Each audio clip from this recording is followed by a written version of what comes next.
10 pros and cons of using, you guessed it, Apple iPhones. What is up, guys? Nick here, helping you to master your technology.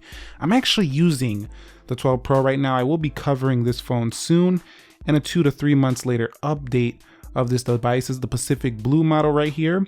And I don't think this one gets much love, but this is a follow-up to my Samsung video where I talked about the pros and cons of using Samsung phones. Now, hear me out, guys. In this one, I'm gonna start with the pros, because in the last video, people were like, Nick, bro, you're being so negative about the Samsung device. People were just not feeling some of those cons I was talking about. But then again, you know, I did the cons first. So I'm gonna switch this one around. We're gonna do the pros first. We're gonna begin with the first one with iPhone, which is iMessage. Every single time Samsung comes out with a competitor or another phone comes out with a competitor, someone will say, I really like this Android phone, but I can't leave iMessage. It's not happening. It's not happening today, Nick, bro. You will never convince me to leave iMessage. iMessage is boss. And the thing is a lot of people use it. It works on Wi-Fi. You can use it on phones without even having a SIM card in your phone. It's like its own messaging platform without even needing to actually have service on your phone. Okay, the second one is the ease of use here with Apple iPhones. Now, you might be saying, Nick, pretty much all phones are easy to use now. Android has an app drawer.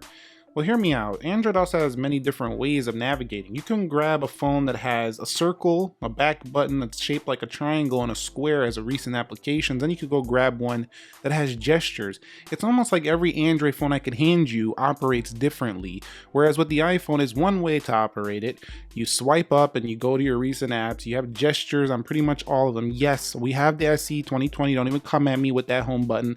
I already know we do that, but the majority of the way iOS works across the iPhone lineup is pretty much the same. So ease of use is still a strong point, I think, for using iPhone. It's a pro for sure. Constant top security for the iPhone. You are pretty much safe from any major attacks if you keep your phone updated. And if you are attacked, it's going to be extremely rare. Apple will get on the updates very, very quickly. So top security on board for the iPhone. That's a number one thing, bro. You know it. You know it is with the iPhone. There's no denying the security benefits of using the iOS. That's the whole Apple ecosystem, actually. The Apple Watch is even updated, and that's on your wrist. So definitely getting great software support here on the iPhone for keeping you secure. Number 4 is no bloatware on the phone. So what I mean, extra apps, stuff you don't want installed. On an Apple iPhone, you get all these Apple apps, and they actually give you a choice if you want to get rid of some of them.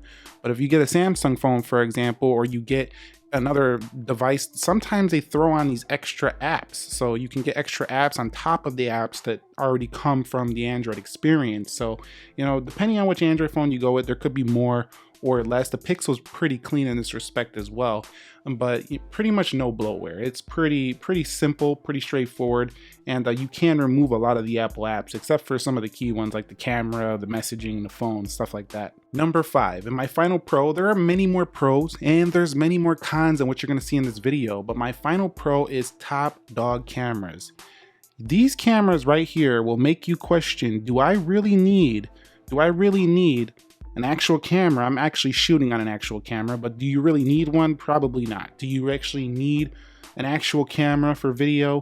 Probably not. You can get away with starting with an iPhone. There's people with millions of subscribers that still shoot videos on their iPhones, and people don't say anything. So it's not about the gear, it's about what you're going to create. But the gear on the iPhone is actually pretty professional in and of itself, even though you just need to buy the phone instead of buying an extra camera. So the video camera is going to be hard to beat on iPhone. I still have yet to find an Android phone that I could honestly sit here and say, yes, it beats the iPhone camera all the way around. I haven't found one yet. Hopefully the S21 Ultra will do that. We'll be reviewing that soon. But let's get on to the cons.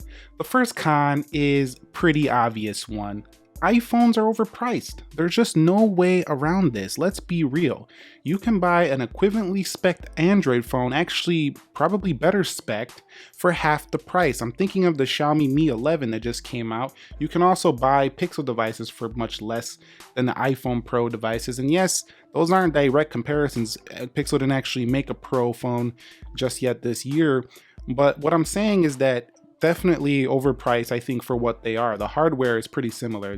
I think you're basically paying for the software support longevity that you get with the iOS experience. And number 2, less freedom. So you have less freedom on the iPhone to kind of do whatever the heck you want on it. And yes, don't give me that. I know somebody can be like, Nick, bro, have you ever heard of jailbreaking? I am just so ashamed. You've been on YouTube this long, you don't know what a jailbroken iPhone. Yes, I know what a jailbroken iPhone is, but the iPhone, most people are just going to use it the way it is. But number 3 is Apple's conservative approach to design. Now, I don't know about you, but the 12 Pro, it's not the same as the iPhone 10, but it's not that much different either. So using this phone in 2021, 4 years later after using the iPhone 10, it feels like almost the same experience. Apple just has this thing where they like to keep the same damn thing like forever. Like, Apple, please start mixing it up a little bit faster, because it's like we have to wait 5 years for a major redesign with the iPhone. So like the notch is still on the front of the phone. It's the same basic size.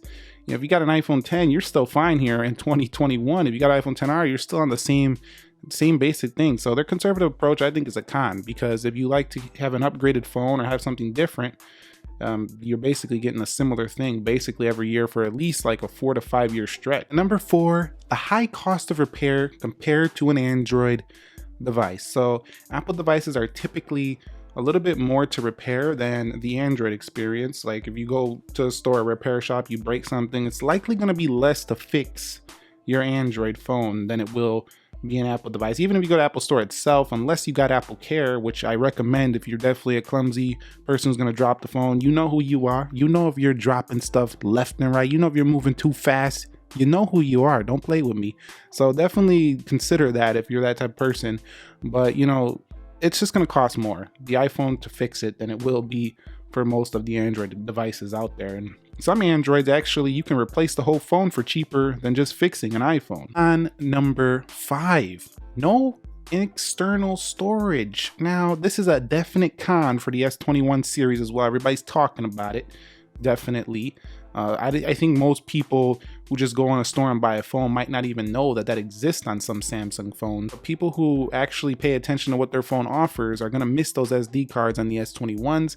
iPhones have never had them, so that's a con. No external storage. However, if you do have a Mac with your iPhone, it's very easy to just sync stuff up with AirDrop. Super simple. That's a major pro for iPhone as well, the AirDrop. But still, there's no way to add an SD card. And I think it would be nice on a Pro phone. You're using it as a Pro phone to add your own external storage and use it on an SD card. But some people really don't care about that. They just AirDrop to their iPad. They just AirDrop to their Mac. They said, I'm on with my day. Shut up, Nick. I do it how I do it. You don't like it? Too bad. And so that's it. Those are my pros and cons of Apple iPhones. I think that there's many pros, there's many more cons that I didn't cover. What I want to hear from you guys down below in that comment section. Go ham over there. That means hard as I can't say the last part, but go hard down there in the comments and let us know which pros and cons really stand out to you about using Apple iPhone. And if you think there's more cons, let us know those. If you think there's more pros, let us know those. And make sure you thumbs up this video. It does help us out. And make sure to be subscribed for more content like this. I also will be covering S21 and S21 Ultra soon. Let me know if you want to see the Plus. I actually didn't pick that one up yet. And I'll catch you all on the next one. Nick here. Be sure to be well and peace.